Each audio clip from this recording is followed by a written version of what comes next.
తన్నమ్మన్న అప్పన్న తన్నమ్మన్న ముగ్గైర తమ్మన్న ముగ్గైర తమ్మ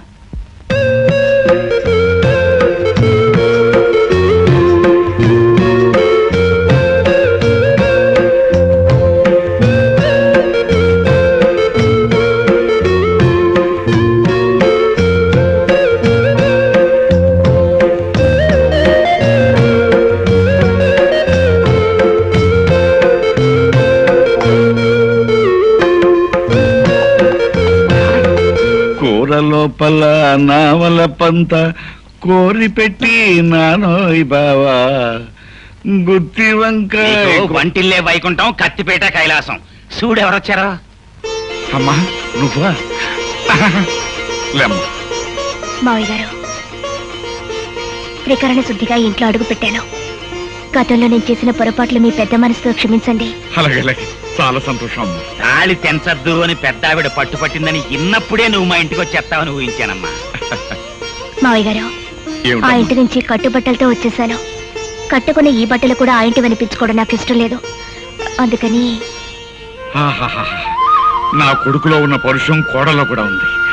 ఒక్క నిమిషం ఉండమ్మా. మా బాస్ సూపులకి సర్దార్ పాపరాయిలా కనిపిస్తాడు గానీ మనసు మాత్రం నిప్పుల మీద పెట్టిన ఎన్నపోస.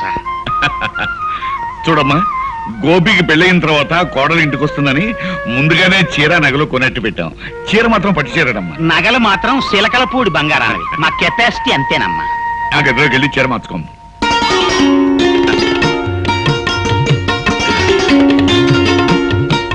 అప్పరాజు, పిల్లని చూసిన తర్వాత వాడేమంటాడంట? పిల్లని ఏమంటాడో నాకు తెలియదు గానీ మన మాత్రం అంటాడు.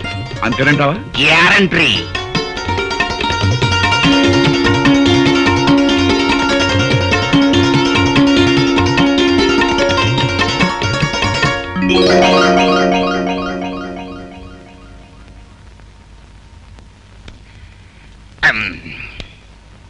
ఏమిటి అంతలా బిగుసిపోయారు? ఈ బట్టలు ఎవరై? అసలేం జరిగింది? తమరాజు మాట్లాడవే, చెప్పా. ఆండబారా ఇల్లు వంటట్లోకి చూడు. నీకే తెలుస్తుంది.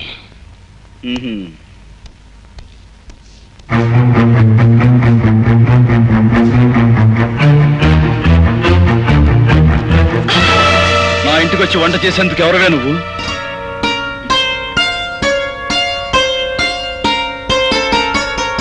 ఆ రోజు తాళి కట్టారు, ఇవాళ తలంబ్రాలు పోశారు. నాకెంత ఆనందంగా ఉందో తెలుసా అండి. అసలు ఎవరు అడిగి నువ్వు నా ఇంట్లోకి వచ్చావు? ఎప్పుడు మీరు నా మెళ్ళలో తాళి కట్టారో ఆ నిమిషం నుంచి ఇది మీ ఇల్లు కాదు, మనిల్లు. తెలివిగా మాట్లాడు. నీ మెళ్ళలో తాళి కట్టింది నీతో సంసారం చేయడానికి కాదు, నీ పొగరనిచ్చేందుకు. నీ మెళ్ళలో తాళి కట్టింది నిన్ను నా భార్యగా చేసుకునేందుకు కాదు, జీవితాంతం నువ్వు ఎవరికి భార్య కాకూడదని. ఎవరికి భార్య కాకూడదని మీరు ఆ పని చేస్తే నేను మీ భార్యగా ఉండాలనే కదా.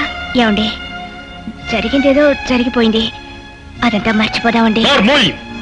మర్చిపోదాం? ఏమిటి మర్చిపోయేది?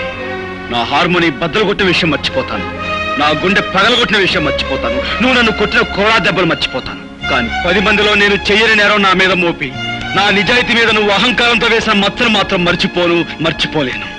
ఆ మచ్చను చెరుపుకోలేను కూడా. చూసారా మావయ్య గారు, భార్యతో మాట్లాడారు. నువ్వు నీ నక్క వినయాలు.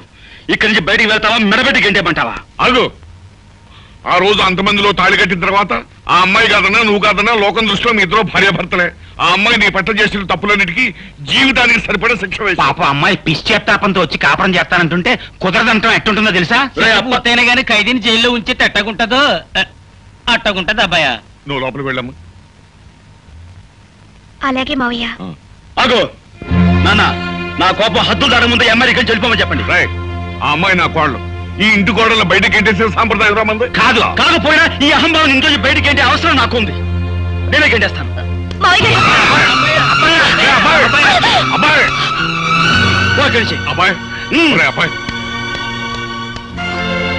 అమ్మాయి వాడు అలాగంటాడు కానీ నువ్వు లోపల పదమ్మా. ఆయన మాట ప్రకారం, ఆయన ఇష్ట ప్రకారం నేను ఇక్కడే ఉండిపోతాను మావయ్య గారు. ఆయన ఒప్పుకున్నప్పుడే నేను లోపలికి వస్తాను. ఆ మొగుడికి తగ్గ పెళ్ళానవే తల్లి నువ్వు. అబ్బాయా